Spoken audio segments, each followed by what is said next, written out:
Perbaikan jalan lingkar Pulau Saparua Haruku jadi fokus DPRD Malteng.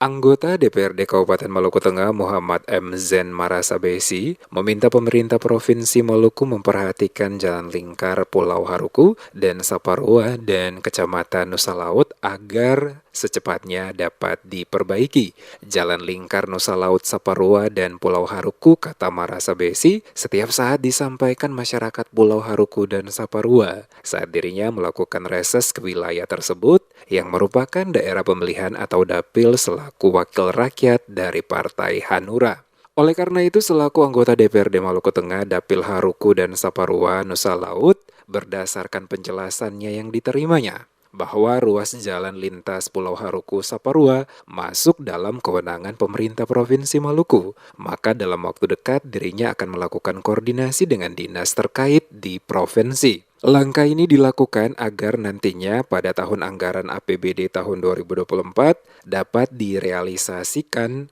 untuk perbaikan jalan lintas Pulau Haruku Saparua, memastikan rutinitas ekonomi masyarakat setempat juga dapat berjalan dengan lancar, mengingat jalur jalan tersebut sebagai salah satu fasilitas yang digunakan warga untuk berbagai kegiatan.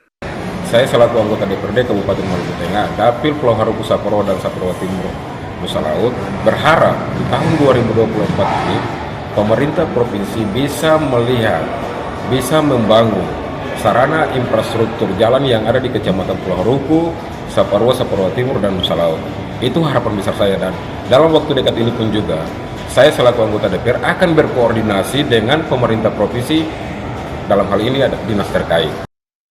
Saat ini terlihat kondisi ruas jalan hampir sebagian besar telah mengalami kerusakan, yakni berlubang dan membahayakan para pengendara yang melintas, baik dengan kendaraan roda 2 maupun roda 4, dan selain itu juga, kondisi jalan tersebut membuat banyak kendaraan mengalami kerusakan akibat kondisi jalan berlubang.